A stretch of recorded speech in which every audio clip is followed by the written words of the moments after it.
These are the early signs of a global liquidity crisis, which is different than a recession and different than called a plain vanilla, financial crisis. The liquidity crisis, is when you get ready to turn off the lights. There's a dollar shortage around the world, and people say, how can that be? The Fed printed, $7 trillion of money, M0, actually higher than that. I think we went up to 9 trillion. They just flooded the zone with money.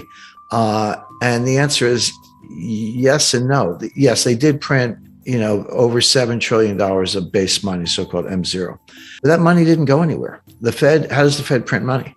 Well, they buy bonds from dealers, from the big banks, the so-called primary dealers. So the open market desk at the Federal Reserve Bank of New York calls up Goldman Sachs. They offer me 10-year notes. Goldman says, here's a price. Okay, done. Goldman delivers the notes to the to the Fed, and the Fed pays Goldman. And that money comes out of thin air. That is money printing. But then Goldman takes the money and gives it back to the Fed as excess reserves. It doesn't go into the real economy. Nobody borrows it, nobody spends it, nobody lends it. All that happens is at the Fed, you're building up both sides of the balance sheet. You're building up the asset side with U.S. Treasury securities, and you're building up the liability side with deposits from the primary dealers in the form of excess reserves. So that money doesn't do anything. I mean, it's printed, if you want to say that, but it has not caused inflation. The inflation comes from, as I discussed earlier, from the supply side, the price of oil, supply chain disruptions, wheat, food, gasoline, et cetera. The inflation is flooding in, and it's exacerbated by fiscal policy. Now, you have to, what I just described about the money printing, that's monetary policy. Okay. But fiscal policy, which is the 5 or 6 or probably $7 trillion of deficit spending, that's helicopter money. When the federal government and the Congress and the Treasury hand out checks, that's helicopter money. That's not like giving Goldman money and then Goldman gives it back to you. Forget that. It doesn't do anything. I mean, it exists. It doesn't do anything. But when the government hands out checks, that's real. Now, some people saved them during the pandemic. A lot of millennials opened accounts on Robinhood and started trading cryptos. They could, kiss that money goodbye. But more recently, that money has been spent, and that's when the inflation really took off. So that was driven not by monetary policy; it was driven by fiscal policy. But getting back to the strong dollar, there's something else going on, which is the entire international monetary system is driven not by the Fed, but by Eurodollars, by money that banks lend to each other so that they can support their balance sheets and lend to customers or offer transactions to customers if they will. And the main transactions is approximately $1 quadrillion of derivatives, options, futures, forwards, swaps, swaptions, I could go on and on.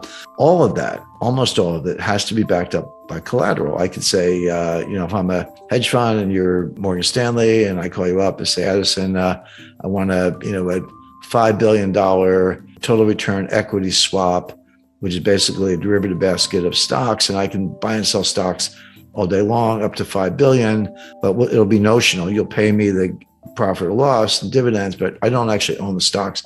I just have a $5 billion swap with you. And then you go out and maybe buy the stocks and hedge your position. You'll do that for me if I'm a big enough hedge fund or sovereign wealth fund or institution or whatever, but you want collateral. I don't have to give you $5 billion worth of collateral. I just have to give you enough, a little bit of foundation and the mark-to-market losses. So if I lose money on that deal, I will give you that much collateral. So collateral is the key to the whole quadrillion-dollar structure I described. So what's good collateral? Well, it used to be a lot of things, but today banks are saying to each other, we don't want your corporates, we don't want your stupid mortgages. We want 2-year treasury notes, maybe with a haircut, or 6-month bills, 4-week bills, 30-day bills, the best, absolute best, most liquid form of collateral. Well, okay. First of all, there's a scarcity of that. There's a collateral shortage, and banks desperate to prop up their balance sheets are asking, we're going to get some treasury bills, and they're bidding for them at prices that produce yields to maturity lower than what the Fed will give you for free. So if I'm a bank and I can call the Fed and the Fed will give me some treasury bills and I give them cash under an agreement to unwind that, and the interest rate on the cash is whatever, why would I go out in the market and bid on a treasury bill that pays me less than what the Fed will give me for a phone call? Why would you do that? The answer is you need the bill. In other words, you don't need an expanded balance sheet. You don't need more credit at the Fed. You need that bill to pledge as collateral on this quadrillion of derivatives. And that's what's happening. So how do I get a bill if I'm Deutsche Bank or Credit Suisse or UBS or Unicredit or Barclays or anybody else? I need dollars. Because the bills are denominated in dollars. So if I want to buy them, I got to get some dollars. So there's this huge bid for dollars that can be used to buy the treasury securities, to pledge as collateral, to prop up the balance sheet. And that's what's going on behind the curtain. That's the plumbing. That's why the dollar is strong, even though everything about the US economy is weak, meaning recession, long-term depression, deficits, trade deficits, political dysfunction, borderline civil war. It's all bad. But if I'm Deutsche Bank, I need those dollars to buy treasury bills to prop up my balance sheet. But if you can't get it, or you can't get it at a price, or the dollar gets too strong, et cetera, or the yields get negative, et cetera, what happens is, and this is happening, the banks are reducing their balance sheets. And it's just a matter of time, in my view, not guaranteed, but one could see a situation where suddenly some major player goes bankrupt. They can't meet a collateral call, or a bank gets in distress, or there's a run on the bank. Now we're back to 2008. This wouldn't look like 2020. This would look like 2008, except worse. Sure. The supply side we kind of talked about. So energy shortages because of the Biden energy policy, empty shelves, supply chain breakdowns, bottlenecks at the Port of Los Angeles, not enough truck drivers, higher fuel prices get passed along. I mean, there's everything arrives by truck at the end of the day. It could come by boat or train, but it's somewhere in that delivery chain, those transportation channels, there's a truck, and they run on diesel.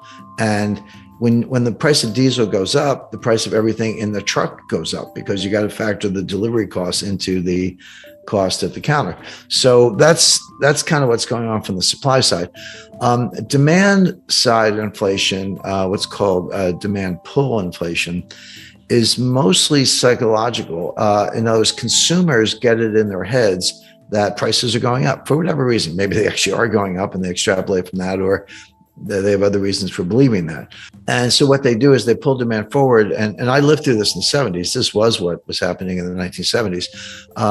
You want to buy a refrigerator or a car, or a new suit or clothes or anything. And you go, you know what? I better go buy it now, right now, because it's going to be, if I wait 3 months or 6 months, it's going to be a lot more expensive. So you do, but what you're doing, you're pulling all that demand forward, and it feeds on itself. Prices are going up because there's more demand, possibly combined with supply shocks. And then when the prices go up, it validates the narrative. It's like, oh, see, I told you, prices went up, better go buy more. And it just feeds on itself. So, but they're very different. So the Fed, it's one thing to say the Fed can't do anything about the supply side inflation. The Fed can't do anything about it. The Fed doesn't drill for oil. They don't drive trucks.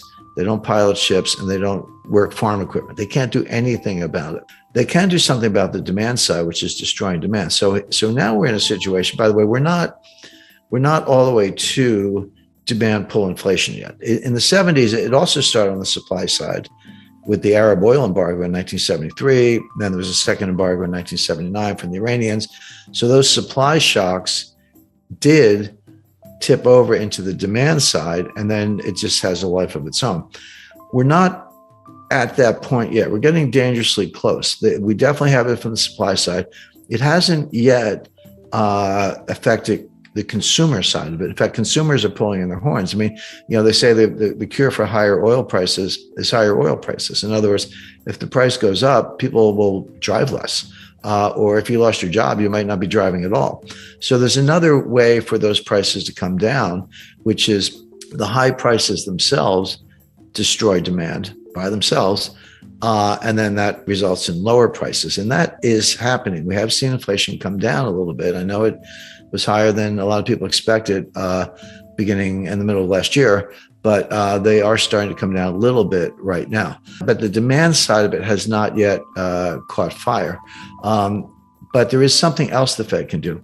they can destroy demand. So how do they do that? Well, raising interest rates. So what happens? Credit card rates go up, mortgage rates go up, new housing purchases slow down, car financing, leasing rates go up. So people stop buying new cars, et cetera. If you do that enough, you can destroy demand, but it's at a very high cost, because what are you doing? You're putting the economy in a recession. So can the Fed deal with supply side inflation? The answer is yes, by destroying demand and putting the economy in a really severe recession.